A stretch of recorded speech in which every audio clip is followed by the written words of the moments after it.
नमस्कार, मैं हूं सतीश वटानी। आप देखना शुरू कर चुके हैं वेब अथॉरिटी चैनल। हमारे साथ मौजूद है भारतीय जनता पार्टी के जिला उपाध्यक्ष व सुप्रीम कोर्ट में वकालत कर रहे वरिष्ठ एडवोकेट राजीव कत्याल।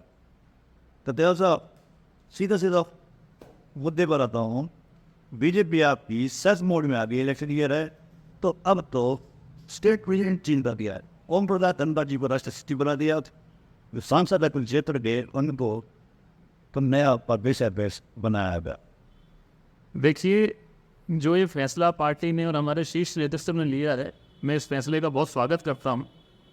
जैसा कि आपने खुद बोला कि चुनाव मोड में पार्टी आ चुकी है और परिवर्तन वैसे भी संसार का नियम है, तो परिवर्तन जो हुआ है बड़ा सुखद परिवर्तन हुआ है। पार्टी ने जो परिवर्तन किया है, इस परिवर्तन के मैं मायने आपको बताता हूँ।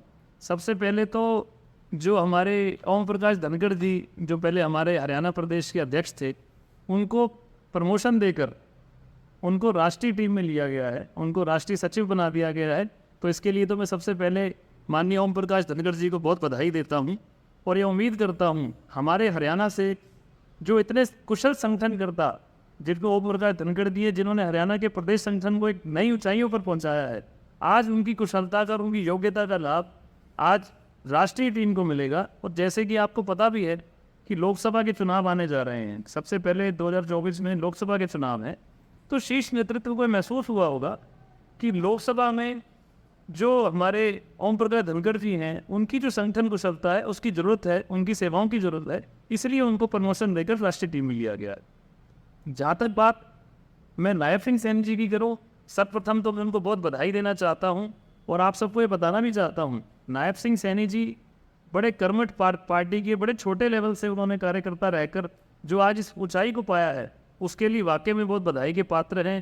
पहले वो एबीवीपी से भी जुड़े रहे, उसके बाद वो आपने देखा हरियाणा सरकार में मंत्री भी रहे हैं।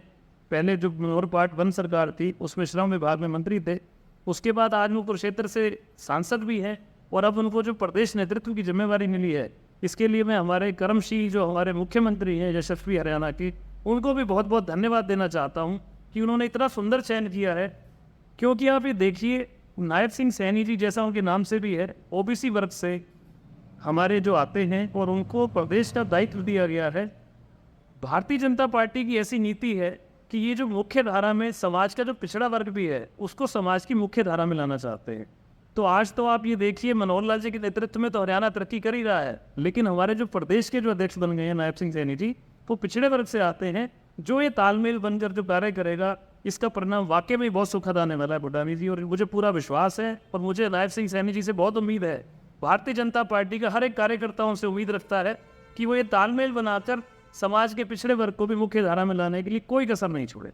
आप तो कह रहे थे प्रमोशन हो रही है, लेकिन राजनीतिक हल्कों में कहा जा रहा है ये कौन करता है धनखड़ को तो करने लगे, अपने आप खुद को नंबर 2 बता सकते। एंटी इनकम्बेंसी से बचने के लिए एक चीज से दूसरी आती है बीजेपी। नंबर 1 कि फ्रेश चेहरा आएगा सामने प्रदेश अध्यक्ष रूप में नहीं चाहिए, और मनोहर लाल जी इस कुर्सी को खतरा नहीं रहेगा, क्योंकि खतरे की घंटी बजा रहे थे ओम प्रकाश धनखड़। अक्सर बात आते थे नंबर 2 कुर्सी मेरे पास आ रही है, आप साथ दोगे तो नंबर 1 कुर्सी क्या है। देखिए बुटानी जी, ये विरोधियों की अफवाहें हैं। विरोधी तो पिछले, मेरे को ऐसा महसूस होता है जब मनोहर लाल जी पहली बार मुख्यमंत्री बने थे, तभी से इन्होंने कहना शुरू कर दिया था मनोहर लाल जी की कुर्सी को खतरा है। आप देखिए 9 वर्ष बड़े सुखद हरियाणा में बड़ा अमन चैन का माहौल है। माननीय मनोहर लाल जी के नेतृत्व में हरियाणा सरकार ने नए कीर्तिमान स्थापित किए। अगर हम विपक्षियों की देखें तो वो तो रोज उनको मुख्यमंत्री से बदल कर सोच देते हैं। उनकी कुर्सी विपक्षियों के हिसाब से तो रोज उनकी कुर्सी को खतरा होता था। तो आज ये जो बदलाव भी किया गया है, इस बदलाव के भी वो अपने अलग मायने बता के चल रहे हैं। लेकिन अगर सही मायने में देखें तो ओम प्रकाश धनखड़ जी ने पार्टी नेतृत्व के लिए प्रदेश अध्यक्ष रहते हुए बहुत ऊंचाइयां छुई हमारे संगठन ने। आप देखिए हर जगह पन्ना प्रमुख सम्मेलन भी हुए। आज पलवल फरीदाबाद में आपके नज़दीकी एनआईटी का भी पन्ना प्रमुख सम्मेलन हुआ, उसमें वो आए भी थे। अगर ऐसी कोई बात होती तो आज वो प्रदेश अध्यक्ष नहीं है, लेकिन उसके बावजूद भी वो वहाँ पर मौजूद थे। ऐसा कुछ नहीं है कि उनको कोई साइडलाइन करने की बात जैसा आपने बोला किया गया। उनको तो रादर प्रमोशन देकर ऊपर भेजा गया है और उनकी सेवाओं का लाभ आप निकट भविष्य में देखेंगे कि राष्ट्रीय टीम लेगी और जो नायब सिंह सैनी जी है उनका जो लाभ होगा वो हमारे हरियाणा प्रदेश की जनता को और हरियाणा प्रदेश के संगठन को मिलेंगे। क्या लगता है कि जो फेवरल हुआ है पिछली बार आप बना था 75 चालीस समेट कर रखे थे, कई मंत्री भी चुनाव आ रहे हो, तो बेश स्थिति लगभग वैसी फिर से आ रही है। 2019 का एक किस्म से इतिहास बनाया जा सकता है, प्रदर्शन वैसा हो सकता है 2024 में। कई मंत्रियों को हाथ का सामना करना पड़ सकता है, कई विधायकों को हाथ का सामना करना पड़ सकता है, क्योंकि जनता में आपकी पार्टी के प्रति और सरकार के प्रति काफ़ी नाराजगी बढ़ती जा रही है। देखिए, पहली बात तो मैं आपको कहना चाहूँगा, लोग आज भी भारतीय जनता पार्टी में अपनी पूरी आस्था व्यक्त करते हैं। मैं सुबह से ही, आज सबसे पहले मैं सुबह उठते घुघेरा गांव में हमारा एक कार्यक्रम था, वहाँ पर घुघेरा गांव का जो नंगला है वहाँ पर हमारा जाना हुआ। हमने लोगों की वह समस्याएं भी सुनी और लोगों ने हमें बहुत प्यार भी दिया वहाँ पर। तो मैंने वहाँ भी महसूस किया कि हर व्यक्ति, वहाँ बैकवर्ड समाज से लोग थे, उन्होंने हमें पूरा आशीर्वाद दिया और पूरा भरोसा दिया कि पूरा समाज उनका भारतीय जनता पार्टी में अपनी आस्था व्यक्त करता है। उसके उपरांत मैं चांट में गया, वहाँ भी मेरे लोगों से बहुत संवाद हुआ। उसके बाद मैं घोड़ी गया, घोड़ी के बाद मैं सिहोल गया। हर जगह मैंने लोगों से बात करी। तो मैं लोगों से बात करके उसके माध्यम से आपको बता रहा हूँ कि जनता में आज भी भारतीय जनता पार्टी के लिए पूरा विश्वास है। लेकिन हाँ, जो आप बोल रहे हैं कि अगर कोई मंत्री हारेंगे, पिछली बार भी हारे थे, देखिए बदलाव हर जगह होता है। मेरे पिताजी भी मंत्री थे, मेरे पिताजी ने भी बहुत कार्य भी किए, लेकिन वो भी हारे। तो मैं किसी की यहाँ वकालत करने के लिए नहीं, अगर मैं भारतीय जनता पार्टी का कार्यकर्ता हूँ, लेकिन मैं पलवल का सजग नागरिक भी हूँ। तो मैं कोई बात कहूँगा किसी पार्टी के लिए, मैं कोई चापलूसी की बात करके नहीं करना चाहता। अगर कोई अच्छा कार्य नहीं करेगा तो उसको हार जाना चाहिए, चाहे वो मैं ही क्यों ना हूँ, चाहे मेरी पार्टी का कोई नेता हो, चाहे कांग्रेस का कोई भी नेता हो। जो अच्छा कार्य करे जनता को उसको वोट देनी चाहिए और उसको आगे भी बढ़ाना चाहिए। लेकिन मैं आपको बड़े विश्वास से एक बात कह रहा हूँ, आज पूरे देश में माननीय मोदी जी के लिए और जो हमारे हरियाणा प्रदेश में माननीय मनोहर लाल जी के लिए जो माहौल बना हुआ है, उसका आपको आने वाले चुनाव में बड़ा सुखद परिणाम मिलेगा। हरियाणा में एक बार पुनः माननीय मनोहर लाल जी के नेतृत्व में सरकार बनेगी। और इसके पीछे भूटानी जी कोई एक दिन का प्रयास नहीं है, लाखों कार्यकर्ता आज दिन रात एक कर हरियाणा की तरक्की के लिए, हरियाणा के लोगों के उज्जवल भविष्य के लिए कार्य कर रहे हैं। और माननीय मनोहर लाल जी विभिन्न योजनाएं बनाकर लोगों तक, पंक्ति में खड़े अंतिम व्यक्ति तक योजनाओं का लाभ कैसे पहुंचे। योजनाएं तो वो बना ही रहे हैं, लेकिन योजनाओं का लाभ उन तक कैसे पहुंचे, इसके लिए जनसंवाद के कार्यक्रम करके खुद एक एक इलाके में पहुंच जा रहे हैं। इतने कर्मशील मुख्यमंत्री जो हरियाणा के चप्पे चप्पे पर जाकर कार्य कर रहा है, तो मैं तो इस बात को बहुत अच्छा, अपने प्रदेश की उन्नति मुझे दिखती है कि उनके नेतृत्व में और हमारा हरियाणा सुरक्षित आता हूँ। और देखा कि मैं मुगैर गया, चांदर गया, सियोल गया, दिल से बताइएगा क्या देगा सब कुछ। देखिए, मैं आपको बताता हूँ, घुघेरा में गया, वहाँ पर उन्होंने मेरे सामने एक मांग रखी कि पानी की जो यहाँ पर लाइन है, वो पानी की लाइन का प्रबंध कराने के लिए उन्होंने मुझे अपनी समस्या बताई। लेकिन मैं आपको बताता हूँ, उनके सामने ही मैंने फ़ोन ऑन करके स्पीकर फ़ोन पर जेई साहब से बात करी। तेजवीर जी, जेई का नाम है, मैं तो नाम भी बता रहा हूँ। मैं छुपाव में विश्वास नहीं करता, मैं ट्रांसपेरेंसी में यकीन रखता हूँ, पारदर्शिता होनी चाहिए। तो मैंने लोगों के सामने स्पीकर फ़ोन ऑन किया, मैंने जेई साहब को भी बताया, जेई साहब सब लोग 150 लोग 200 लोग यहाँ आपकी बात सुन रहे हैं। तो जो लाइन की बात थी, उन्होंने बताया कि उसकी टेंडरिंग ऑलमोस्ट फाइनलाइजेशन पे है, उसका जो यहाँ पर बोर हो चुका है हुड्डा में, और उन्होंने बोला विद इन 1 मंथ इसकी यहाँ पर लाइन लोगों को। मैंने उनसे पूछा मुझे टाइम फ्रेम बताइए कब तक यहाँ पर उन लोगों को पानी की सुविधा मिलेगी। तो उन्होंने मुझे पूरा आश्वासन दिया कि 1 महीने के अंदर अंदर यहाँ पर लोगों को पानी की व्यवस्था हो जाएगी। लेकिन मैंने उनसे फिर यह भी पूछा कि 1 महीने तक लोग क्या प्यासे रहेंगे, तो उन्होंने मुझे उसका भी बताया कि इनके तक पहले ही पानी की एक अलग लाइन आ रही है, लेकिन उस पर पानी कुछ खारा हो रहा है। इसलिए हम चाह रहे हैं कि लोगों तक अच्छा पानी पहुँचे, उसके लिए फ्रेश पूरी उसकी वाटर की जो लाइन आ रही है, साथ में रहने वेरी की भी वहाँ व्यवस्था है। तो दिक्कत है, लेकिन दिक्कत को दूर करने के लिए भूटानी जी, सही माने में पलवल क्षेत्रवासियों को बताना चाहता हूँ, दिक्कत को दूर करने के लिए एक कार्यकर्ता के भांति जो हमारा कर्तव्य है हम सब कर रहे हैं। और वहाँ जाकर हमने वो किया भी। उन्होंने हमें वहाँ एक सड़क भी दिखाई। अगर वो सड़क कम से कम 500 मीटर की सड़क थी तो 400 मीटर तक वो टुकड़ा ठीक था, लेकिन 100 मीटर टुकड़ा वो थोड़ा सा नीचे दबा हुआ था। उन लोगों की बात थी कि यहाँ पानी भरने के कारण यहाँ कीचड़ भी हो जाती है। तो मैंने उनको वो भी आश्वासन दिया कि ये 100 मीटर का टुकड़ा आपका जो नीचे चला गया है, हालांकि वो ईंटें सब ठीक लगी हुई थी टाइल्स, वो थोड़ा ऊंचा कराने की जरूरत है, तो मैं उसके लिए भी प्रयासरत रहूँगा।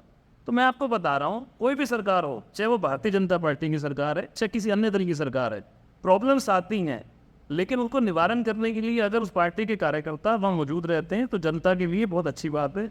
और मैं तो आपको बता सकता हूँ, जनता को बता रहा हूँ आपके चैनल के माध्यम से, राजीव कत्याल हमेशा जितना उसमें समर्थ्य है, जितना पार्टी ने उसको ताकत दी हुई है, उसके हिसाब से कार्य कर रहा है। और अगर मुझे जनता के आशीर्वाद से आगे मौका मिला, प्रत्यक्ष रूप से ताकत मेरे पास हुई, तो जितनी ताकत मेरी बढ़ेगी वो समझो जनता के लिए समर्पित रहेगी और ज़्यादा पूरी क्षमता। क्या आपको नहीं लगता कि बदलाव की जरूरत हो रही है इस समय लोगों में? लोग कह रहे हैं कि बदलाव होना चाहिए, तो उसके लिए बता दो। क्रिकेट की भाषा में बात करूँगा, हिट विकेट हो गई आपकी बीजेपी आज पिछला विधानसभा क्षेत्र में। आपके सुरेंद्र तेवतिया जो आयोजक थे आज 52 पाल पे था सत्यनारायण की जी, उसको पूरा कैप्चर कर लिया कांग्रेस ने, हाईजैक कर लिया। करण सिंह दलाल उसमें काफ़ी अपने आप को होल्ड कर लिया उन्होंने। देखिए बुटानी जी, आपने बड़ी अच्छी बात बोली। पहली बात आपने बताई कि सत्यनारायण की कथा का आयोजन हुआ, तो ऐसे ही जो कार्यक्रम होते हैं ये राजनीतिक कार्यक्रम नहीं, मेरे सामाजिक कार्यक्रम था। इसमें अगर आप देखें तो वहाँ हमारे भाजपा के भी नेता मौजूद थे, गणपत भी मौजूद थे, धनखड़ जी भी मौजूद थे, हमारे मूलचंद शर्मा जी भी, मंत्री जी भी मौजूद, रामविलास शर्मा जी भी मौजूद थे, दीपक महोदय, भाजपा के अन्य सब नेता वहाँ मौजूद थे। ये सामाजिक यूपी के लक्ष्मी नारायण जी भी वो भी थे, सुरेंद्र तेवतिया जी भी हमारी पार्टी से संबंध रखते हैं, हमारी पार्टी में चेयरमैन भी रहे हैं और हमारे बड़े योग्य नेता भी हैं वो। लेकिन जहाँ तक आप बात कह रहे हैं इसको करण दलाल जी ने कैप्चर कर लिया, मैं तो जनता के सामने एक ही बात कहना चाहता हूँ, ऐसे जो कार्यक्रम होते हैं ये समाज के सबके साझे कार्यक्रम होते हैं। ये नहीं, राजनीतिक भाषा करण सिंह दलाल ने नहीं बोली है। आपने बोला कि कांग्रेस के लोगों ने कैप्चर कर लिया। हाँ, करण सिंह दलाल ने कार्यक्रम को पूरा होल्ड कर लिया। अगर ऐसे कार्यक्रम लेकिन राजनीतिक भाषा नहीं है किस बात भाषा की मैं बात ही नहीं कर रहा। आप देखिए, आपने मेरे से एक सवाल पूछा, उल्टा राजनीतिक भाषा आपके पूर्व मंत्री रामविलास शर्मा कर चलो रहे थे। उन्होंने भी करी, अगर मैं वहाँ था नहीं, मैंने सुनी नहीं। लेकिन अगर आपने मुझे बोला करण दलाल जी ने उसको होल्ड कर लिया था, तो मैं तो जनता के बीच एक ही बात बोलना चाहता हूँ, ऐसे कार्यक्रमों को तो कम से कम सामाजिक ही रहने देना चाहिए। राजनीतिक भाषा का प्रयोग आप बोल रहे नहीं किया लेकिन कैप्चर कर लिया, तो मेरे को तो ये भी महसूस होता है ऐसे चीज़ों को कैप्चर करने की नीयत भी नहीं होनी चाहिए। समाज में कुछ टाइम राजनीति को पीछे रखकर भाईचारे की भावना को आगे बढ़ाने का कार्य करना चाहिए। अगर करण सिंह दलाल जी ने आप कह रहे हैं कैप्चर कर लिया ऐसा, तो मुझे लगता है कि उनको ऐसा कार्य नहीं करना चाहिए। बड़े सवाल ये बात तो तब बीजेपी का लागू होती है, बीजेपी के नेता राजनीतिक बात कर रहे थे वहाँ पर, करण सिंह दलाल या भूपिंदर सिंह हुड्डा ने राजनीतिक बात ही नहीं है। अब राजनीतिक बात आप कह रहे, मैंने मान लिया वो नहीं, लेकिन मैं वो मौजूदा पूरा करण सिंह दलाल। देखिए होल्ड की बात ही कह रहा हूँ, ऐसे कार्यक्रमों में होल्ड या बिना होल्ड की बात नहीं होनी चाहिए। ऐसे कार्यक्रमों को विशुद्ध रूप से सामाजिक रहना चाहिए, ये भाईचारा है। अगर ऐसी कथाओं में अगर राजनीतिक सोच से आदमी चलता है, होल्ड करने की नीयत लाता है, तो मैं इस समाज के लिए सुखद नहीं मानता। मुझे ऐसा लगता है इन कार्यक्रमों में तो राजनीति को घर पर छोड़कर या तो सिर्फ भाईचारे को बढ़ाने बात उसको राजनीतिक एंगल से देखने।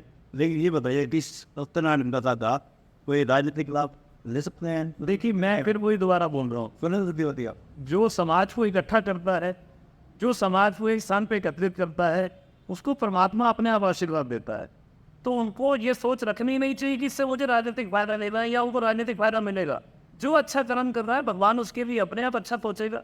इसलिए मुझे ऐसा नहीं लगता कि ऐसी कथाओं से या ऐसे सामाजिक कार्यक्रमों से, धार्मिक कार्यक्रमों से कोई राजनीतिक बात होती है। उसमें तो भाजपा के भी सारे लोग थे। मैं तो वैसे ही, मेरी शुभकामनाएं सुरेंद्र तेवतिया जी के साथ हैं, मेरे बड़े भाई हैं, उनके लिए मैं तो बहुत शुभकामनाएं देता हूँ कि उन्होंने मेहनत करी, अच्छा कार्यक्रम का आयोजन किया, सब समाज को इकट्ठा किया। भगवान उनको बहुत तरक्की दे और वो आगे बहुत एमएलए भी बने और वो आगे बढ़े। भारतीय जनता पार्टी के लोगों के लिए राष्ट्र प्रथम होता है, हम राष्ट्रीय भावना से कार्य करते हैं। और अंत्योदय महासम्मेलन की मैं आपको परिभाषा भी बताऊं, अंत्योदय का मतलब होता है पंक्ति में जो अंतिम व्यक्ति होता है, यानी कि जिसकी कोई सिफारिश नहीं है, जिसकी कोई अप्रोच नहीं है और जिसके पास संसाधन नहीं है, तभी वो पंक्ति में अंतिम स्थान पर होता है। तो हमारे माननीय मुख्यमंत्री जी की और प्रधानमंत्री जी की सोच रही कि जो पंक्ति में अंतिम व्यक्ति है उसको समाज की मुख्य धारा में लाना है।